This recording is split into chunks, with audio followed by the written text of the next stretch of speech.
For 25 years, I had managed to raise my stepdaughter with twists and turns, and then I got a call that she had given birth. Feeling overjoyed, I excitedly went out to buy a gift to celebrate. My husband Robert drove me to my daughter Emily's apartment the next day. We took the elevator up, and when we reached her door, I noticed a strange sign hanging outside. No outsiders allowed. Well, it's their home, so that makes sense. But was there some other meaning behind it? Tilting my head in confusion, I rang the doorbell. Emily quickly appeared from inside and shut the door behind her. Oh, old hag, you actually came. What? I glanced over at Robert, who had an awkward smirk on his face. What's going on? Can't you see? It says no outsiders allowed. You're not related by blood, so you're not family. That means you can't come in. I desperately tried to process what was happening, but my mind was blank. Then, what about everything up until now? I thought you had accepted me. It was all an act. You see, Luke is the kind of person who values family. So if he saw what a mess our home really was, he would have been completely disillusioned. I had certainly been strict while raising her, but it was all for Emily's sake. If she saw it as a mess, then she was completely mistaken. Most of the chaos in that home had been caused by Robert's behavior. I had been completely denied. Well, that's just how it is. Robert gave me that same cold, unsettling smile as he opened the front door and walked inside. Oh, by the way, I'll be living here from now on, so go ahead and bring my stuff over. Where did I go wrong? What had I done?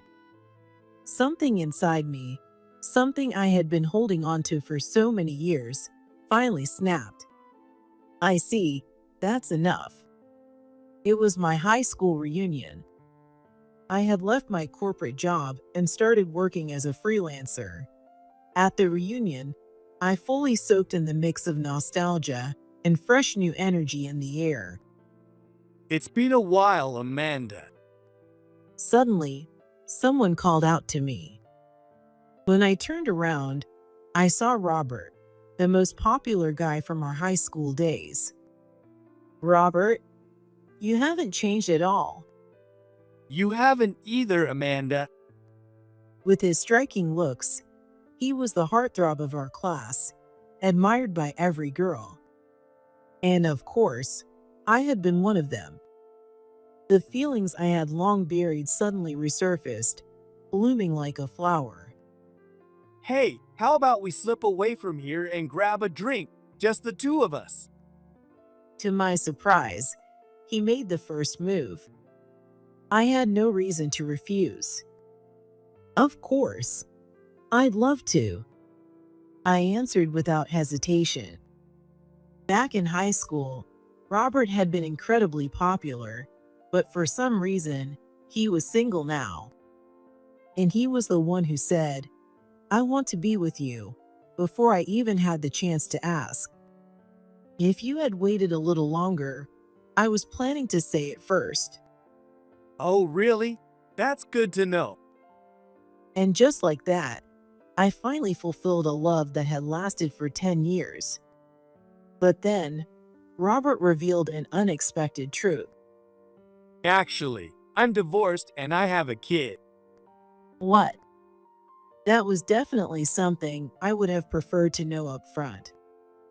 I took a deep breath, trying to calm my racing thoughts and make sense of the situation. It's a little girl. Her name is Emily, and she's 5 years old. A wave of complex emotions washed over me, but somewhere in my heart, I found myself thinking, if she's Robert's child, then maybe it's okay. Let me meet her sometime. Of course. When are you free? I'll bring her along. I'm a freelancer, so I can adjust to your schedule. Thanks. How about this Saturday? Sounds good. I'm looking forward to it. Nice to meet you. I'm Emily. Hi. Nice to meet you too. I'm Amanda. Emily was a bit on the energetic side, but overall, she was a polite and well-mannered child. At that moment, I caught a glimpse of Robert's dedication as a single father. As I spent more time with Robert and his daughter, he suddenly made an unexpected proposal. Amanda, if you're okay with it, will you marry me? I was completely caught off guard. It was a tempting offer, but there was one thing that I just couldn't shake, and that was Emily's presence. Would I be able to love her as my own? That was my only concern. But deep down, I had always wanted children, and Emily was such a wonderful child. After a brief pause, I resolved my inner conflict. Yes, I will. Sometime after we got married, Robert suddenly dropped a shocking announcement. I quit my job. What? Why? I was so taken aback that I couldn't help but blurt out exactly what I was thinking. It was exhausting. What about your next job? I was still working, and we had some savings left, so we might be able to manage for a while. But there was a limit to how long that could last. Don't worry, I'll find something soon. I couldn't blindly trust him and take his words at face value, but since he said so, I decided to wait for a little while. However, he kept switching jobs, starting and quitting over and over, never finding any real stability. As time went on, even when he was unemployed, he gradually stopped helping out with housework or childcare. I was deeply worried about Robert and tried countless times to support him, but the real problem was that Robert himself refused to face it. Little by little, Robert stopped coming home, and at his worst, he would only be home 1 day a week. He wouldn't even tell me where he was or what he was doing. On the rare occasions when Robert was home, he would sometimes erupt in anger, but I couldn't bring myself to firmly stand up to him. Still, I had to take care of Emily. I forced myself to stay strong, balancing both my job to support our household and raising her. I didn't want Emily to end up like Robert, so I was a bit strict with her. At the same time, I tried to shield her from the truth, always telling her, "Your dad is just really busy with work." But despite my wishes, Emily grew much more attached to the kind father who occasionally came home, rather than the strict stepmother who was always there. Maybe it was only natural, but I started to doubt whether what I was doing was truly right. The strained atmosphere in our home continued for nearly 20 years, and before I knew it, Emily had become a college student. The atmosphere at home was nothing short of unbearable. Emily and I had moved past mere arguments. We barely even looked at each other, let alone had a proper conversation. Amid all this, I had felt the effects of a sedentary job for a while, realizing I was getting out of shape. More than that, I desperately needed an escape from the suffocating environment at home. I decided to start attending a running school as my new hobby. There, I met a woman named Julie, who was around my age, and we immediately hit it off. Before long, we had naturally become friends. I've been through a lot in the past, too. As I listened, I realized she had her own share of struggles.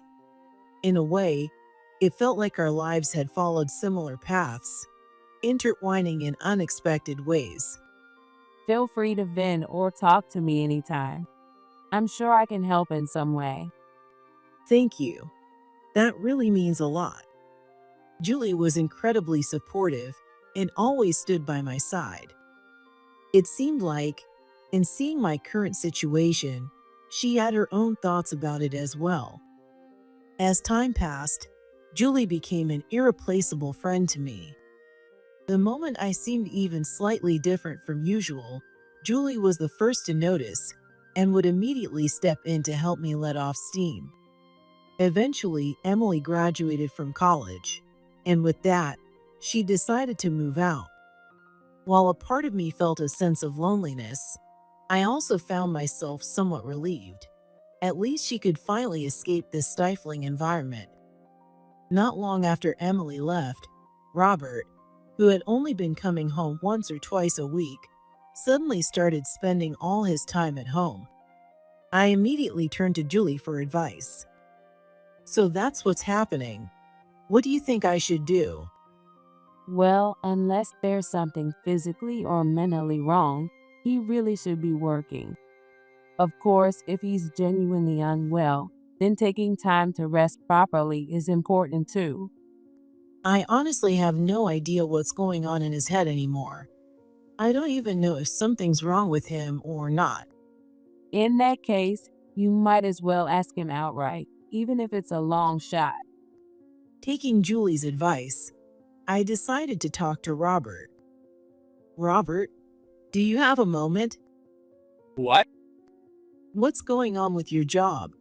Things are getting really tough, you know." But Robert refused to listen. No matter what I said, no matter how I asked, it was like talking to a brick wall.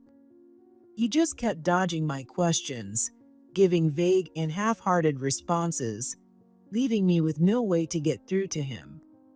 In the end, I gave up on talking to him altogether, and our days of silence stretched on even further.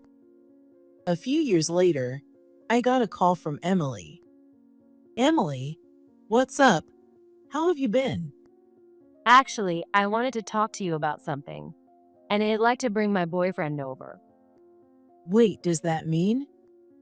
Yeah, I'm planning to get married. On another day, Emily brought her boyfriend over to our house. Even Robert, wanting to make a good impression for once, had put some effort into dressing up and was nervously fidgeting as he waited. Let me introduce you. This is Luke. Nice to meet you. I'm Luke Carson. I met Emily at work. Believe it or not, he's actually my boss. It seemed like they had met through an office romance. His demeanor was gentle and composed, and it was clear that he genuinely loved Emily. That aside, Emily appeared more composed than ever before. She interacted calmly with both Robert and me, showing a level of maturity I hadn't seen before. Seeing her like that, I realized that Emily had truly grown up. At the same time, I deeply felt, "Oh, she's finally accepted me." The realization hit me so hard that I almost burst into tears. All this time, I had only wanted her to grow into a strong, independent adult, but I often wondered if I had been too strict. But in the end, it all paid off in the right way. Thinking what I did wasn't wrong after all, I let out a deep sigh of relief from the bottom of my heart. A few years after Emily's wedding, life at home remained unchanged. Robert still showed no intention of working. As I seriously worried about our future, I suddenly received a call from Emily. Calls like this usually meant something big had happened. "Hello?" Hi, Mom. Big news. The baby is here. "Really?" Such incredible news. I couldn't help but raise my voice in excitement. It's true. That's why I'd love for you to come see my baby. When would be a good time? I never imagined the day would come when I would have a grandchild.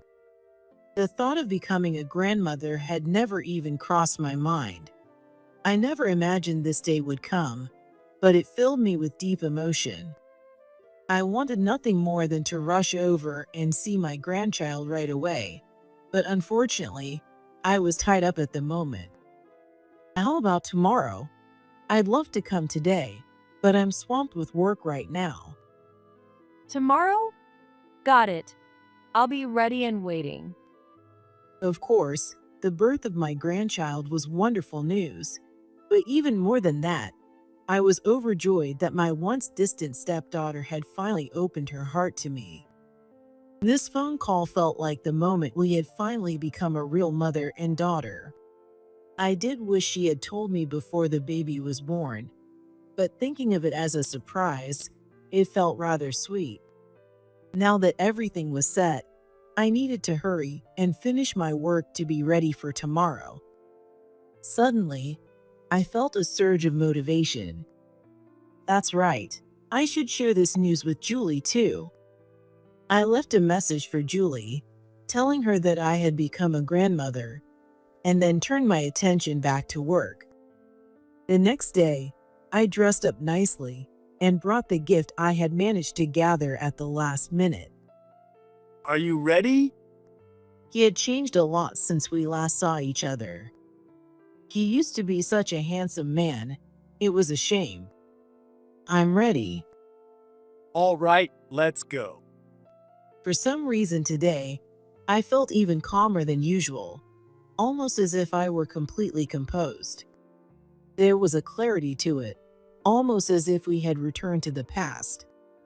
Though I couldn't quite understand the reason behind it, it was a bit eerie, but I was grateful that he was behaving normally. At worst, I had even worried that when I woke up this morning, he would be stumbling out the door as usual, off to who knows where. With Robert driving, we arrived at Emily's apartment. We took the elevator up, and when we reached her door, I noticed a strange sign hanging outside. No outsiders allowed.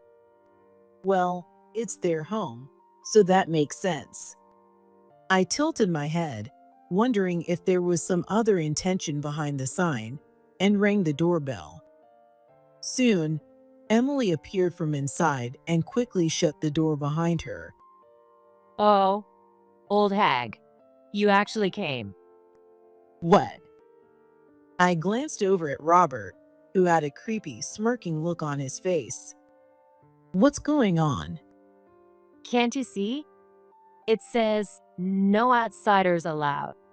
You're not family since you're not related by blood, so you can't come in. I desperately tried to think, but nothing came to mind. Then, what about everything we've been through? Didn't you accept me? It was all an act. You see, Luke values family, and if he saw what a mess our home was, he would have been completely disillusioned. I had certainly been strict while raising her. But all of that was for Emily's sake. If she called it a mess, that was a complete misunderstanding. Most of the chaos had been caused by Robert's behavior. I had been completely denied. Well, that's how it is. With a cold smile, Robert opened the door and went inside. Oh, by the way, I'll be living here from now on, so go ahead and bring my stuff. Where did everything go wrong? What had I done?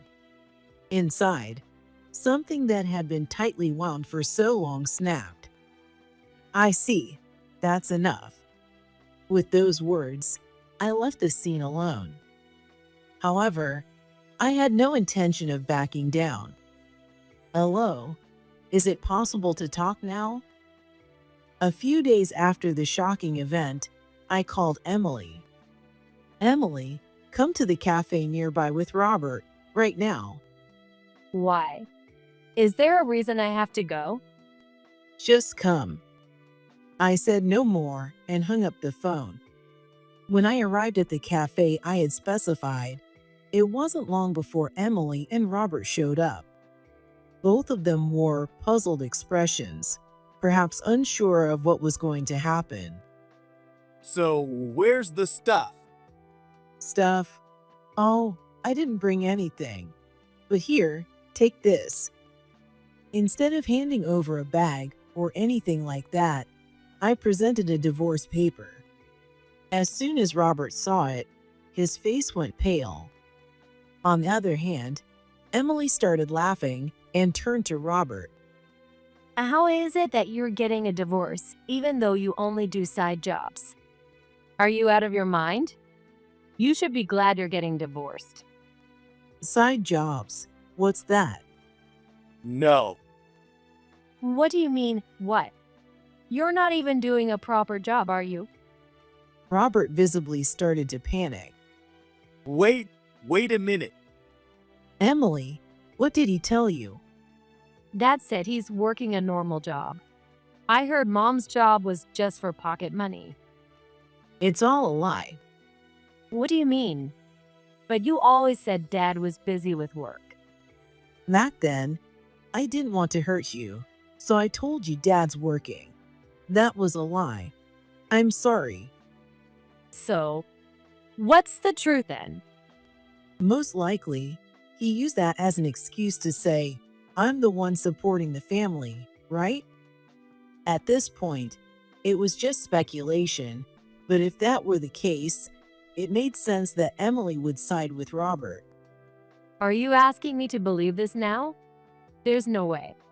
Forget it. Dad, let's go home. Emily said this as she tugged at Robert's sleeve, trying to leave while he remained silent. Wait, Emily. As I spoke, a woman appeared from the seat next to us and sat down at our table. When Robert saw her, his eyes widened in shock. Julie, what are you doing here? It's been a while, Robert. This is impossible. I knew you wouldn't believe my side of the story alone, so I called her. Emily, this is your birth mother. What we're about to say is all the truth. Listen carefully. And I began to reveal the truth. Robert isn't working at all. I don't even know what he was doing when he wasn't at home. The reason I told you he was working was all a lie, just to protect you. Why? I didn't want you to turn out like Robert, so I raised you harshly on purpose. But it all backfired, and you became attached to him. Robert used that to his advantage. So, who is this person? Is she really my mother? Yes, I'm sorry I couldn't come see you before. Julie apologized to her. Julie was Robert's classmate from university, and they had been in a relationship since then. The two of them later became working adults, got married, and were blessed with Emily. However, even back then, Robert had been jumping from job to job. On top of that, he had started playing around with other women, and Julie and Robert were constantly in heated arguments. There were times when Robert even became physically abusive. Under such circumstances, Julie became mentally exhausted. One day, emotionally drained, Julie ended up raising her hand against Emily, who was crying uncontrollably. That moment triggered a deep sense of guilt within Julie, leading her to suffer a mental breakdown and eventually be isolated. During this time, Robert, who had just secured a job, gained custody of Emily and filed for divorce. Domestic violence and infidelity were skillfully concealed, using Julie's lack of the ability to testify as an excuse. Apparently, Robert, eager for the benefits of being a single parent, was pleased to have gained custody. After some time, as Julie gradually recovered, she managed to suppress her desire to see Emily and the lingering resentment toward Robert, slowly returning to her daily life. Time passed, and now, Julie happened to meet me by chance at a running school. As she listened to my story, Julie realized that my husband was Robert, and she eventually confided in me, revealing everything about the past. The feelings she had suppressed for so long, the desire to see Emily, and her inability to ignore someone in a similar situation to hers, all came rushing to the surface. Is it true? With tears in her eyes, Emily confronted Robert. Robert said nothing, merely looking down in silence.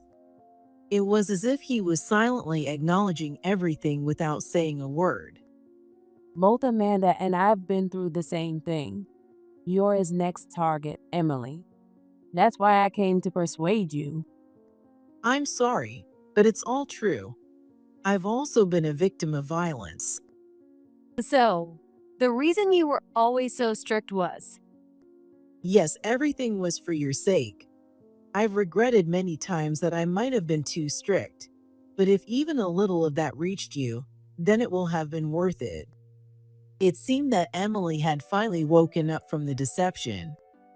As Emily sobbed uncontrollably, Robert, sitting beside her, still didn't say a word, keeping his head down. He looked as though he were in despair over what had happened, but in the end, it was all his own doing. When I thought that the long-awaited punishment for his years of infidelity had finally arrived, it was a relief. Emily reportedly kicked Robert out soon after. Now that he had been presented with divorce papers by me and was also thrown out of the house by Emily, I wondered where Robert would end up. He was already over 50, so I couldn't imagine him being able to find stable, full-time work at this point. However, all of this was simply the result of his own actions. Wherever Robert ended up from now on, it was no longer my concern. A few days after that day's events, Emily came to see me alone. As soon as she arrived, Emily apologized to me. I'm really sorry for everything. I had never seen her so sincere outside of the act she put on back then, so I was honestly a little surprised. I won't make excuses saying I was deceived. I don't expect you to forgive me so easily. I just couldn't help but do this. That's right. Emily had always been a polite and well-mannered good child. She said she wouldn't make excuses, but in reality, Emily was also a victim in all of this. Certainly, I was shocked by what happened the other day, but the one truly at fault was Robert, the one pulling the strings behind the scenes. So, instead of blaming her, there was no reason not to offer comfort. Emily, let's talk inside. After I kicked Dad out of my house, I told Luke everything that happened that day. And then he got incredibly angry at me. Luke told her, a person who can't cherish their family could never cherish their own child, and she was scolded quite severely. From my perspective, Robert was the root of all the problems, but objectively speaking, Luke's point wasn't wrong. Of course, I was already planning to do that, but Luke also told me, go apologize.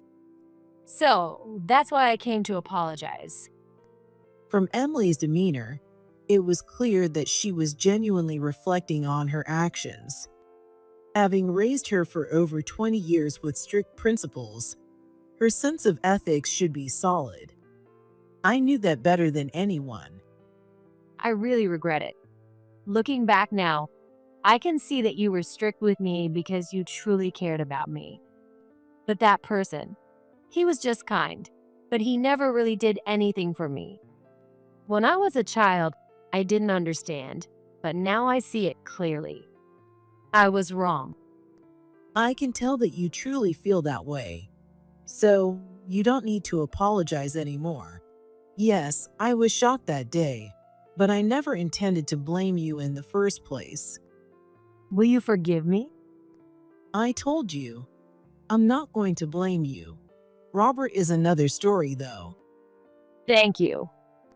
As she said this, tears welled up in her eyes. Hey, I have a request. I want to see Julie, my real mom, one more time. That afternoon, Emily and I waited for Julie at the cafe we had visited a few days earlier. In the meantime, Emily seemed to be nervous, fidgeting the whole time. Last time, she appeared suddenly and immediately began revealing shocking truths, so there was no time for nervousness. But this time, it was different. It's easy to imagine that anyone would feel nervous knowing that their long-lost biological mother would be coming to see them. Soon, from the entrance of the cafe, a familiar figure to me began walking toward us. I'm sorry to keep you waiting. No, not at all. I'm sorry for calling you out of the blue. Emily fidgeted, and with the hesitation of a young child, she nervously said, "Hello." Then we talked about many things, from Emily's elementary school days to her high school years. Back then, I was still getting along well with Emily, but around the middle of her junior high years, tension started to develop between us. We talked about Emily's life from when she entered university up until her marriage. The tensions between us had deepened, turning into a wide gap that separated the two of us. And then we talked about Julie's past. I've always wanted to apologize. I'm sorry for being such a mother. I'm sorry. As you did for me, I won't blame you, Julie. Besides, it's all in the past now. I want you to move forward. Thank you. At that moment, I saw Julie's tears for the first time. They were pure, genuine tears, nothing fake about them. I recognized those tears. They were a reflection of the bond between a mother and daughter. In this way, after 25 years, peaceful days finally arrived. It wasn't an easy path, and it was long and painful. But still, there were things I gained and things I was able to mend. The greatest thing for me was, without a doubt, being able to properly repair my relationship with Emily. After 25 years, we had finally, in the truest sense, become a family. And now, there's a new member in that family. Hello, it's Grandma. Don't scare her too much. How rude. I'm not scary, am I? My grandchild is laughing happily. Watching my newborn grandchild grow is, without a doubt, one of the most joyous moments of my life. There aren't huge changes every day, but no matter how much I watch, I never get tired of it. Now, Julie and I take turns. Sometimes we visit Emily's house together, sharing and enjoying the growth of our grandchild. By the way, Emily, I'm going shopping. Do you need anything? Wait, can I ask you for something? I had been so strict with Emily in the past that now, in response, I tended to spoil her a little too much. If I had said something like this to my past self, I wouldn't have believed it.